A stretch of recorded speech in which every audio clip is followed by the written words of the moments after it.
evening, everyone. I'm Frank Novak, and this is Point of Reference.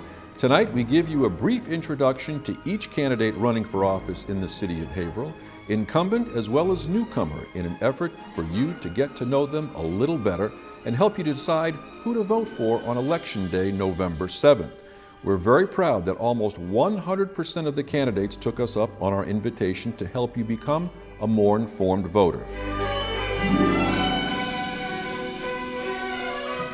Making his first run for Haverhill City Council is Tim Jordan, and while he says it's his first run, he says he does bring a valued amount of experience to the program.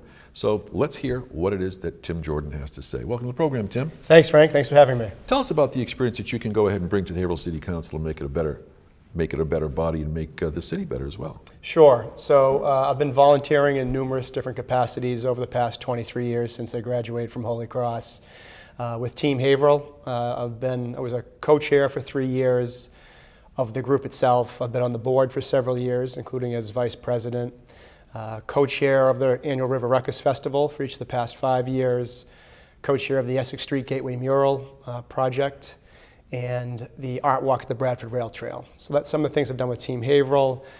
Served on my Sacred Hearts Parish Finance Council for the past 22 years.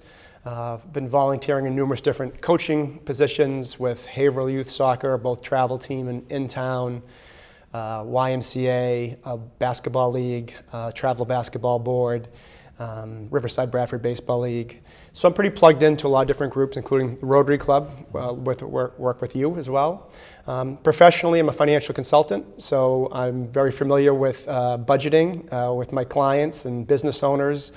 And I understand that there's a finite number of dollars to go around, but I also understand the need for investing. And professionally, I help clients invest for retirement or the kids' college.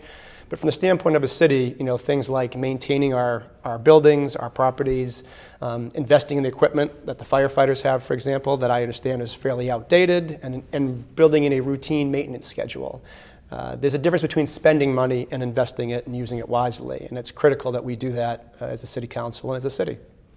What do you think one of the first initiatives would be that you would try to bring to the forefront if you're elected on the Haverhill City Council? Sure. So, really, my four main issues, one of them is education. And even though this is the City Council and not the school committee, the City Council does approve the entire city budget. Exactly. And the biggest part of the city budget is the school budget. So with the dropout rate at double the state average, that's unacceptable. I think we need to work collaboratively as both a city council and school committee to work on that. I helped found the Haverhill Education Coalition that's brought that issue to light and working on how can we address it both from a preventive standpoint with getting kids reading at grade level by third grade, where studies show how critical that is. And then kind of as for the issue at the high school level itself, looking at things like a dropout coordinator, ways to address that and prevent the kids who are at risk of dropping out right now. Public safety, I applaud the city council, particularly the 5 councilors who held out on the budget this past year and voted it down, insisting on hiring an additional 5 police officers.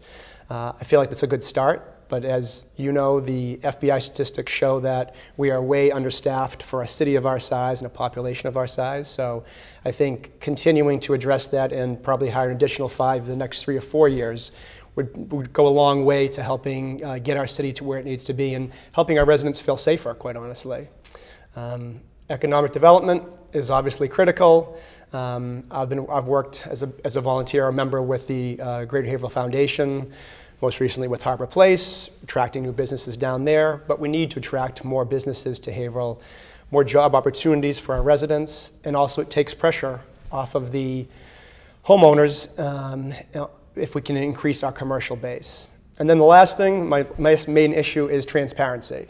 As I've been knocking on hundreds of doors, the theme I keep hearing is residents want to know how their tax dollars are being spent, and are they being spent wisely? And right now, most people say they really don't know how it's being spent, and they don't really feel like it's being spent as wisely as it could be.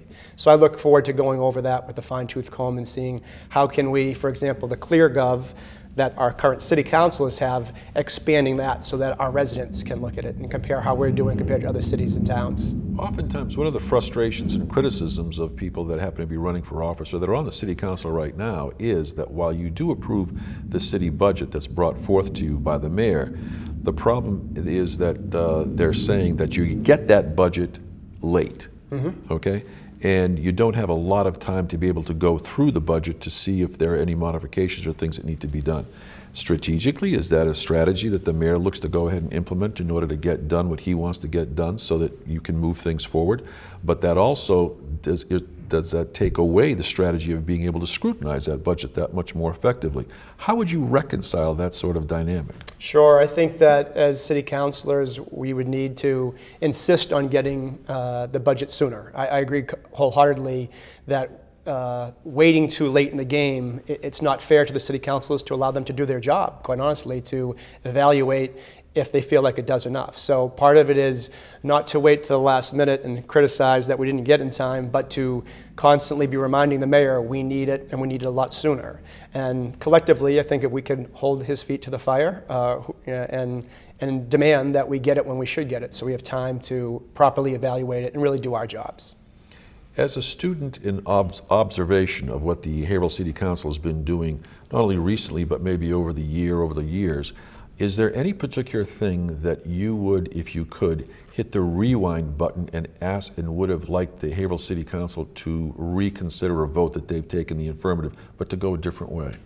Well, 2 years ago, I felt that similar to what they did this past year, I thought 2 years ago the city councilors should not have approved the budget. It was approved unanimously, but I didn't feel like it did enough, again, mainly for the issues of public safety and for education. We can't go back in time, unfortunately.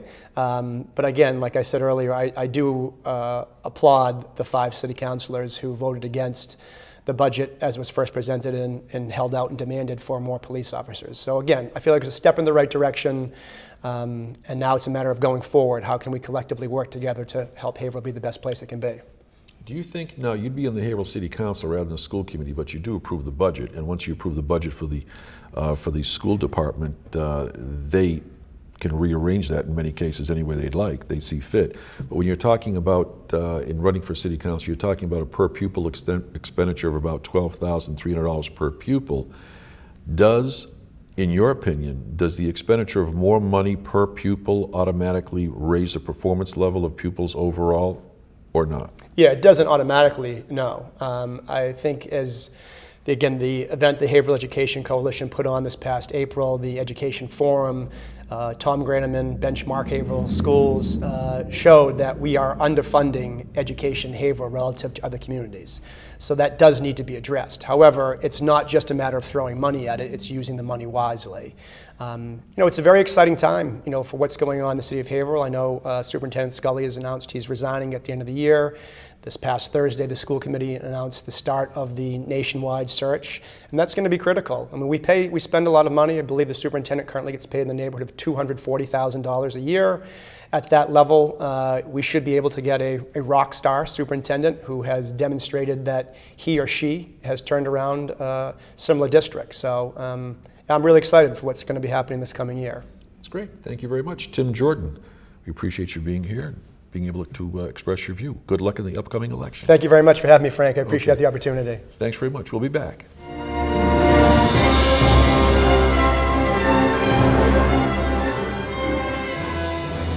I hope that this program has been a point of reference for you. And until next time, my name is Frank Novak, and thanks very much for watching. And remember to vote on November 7th.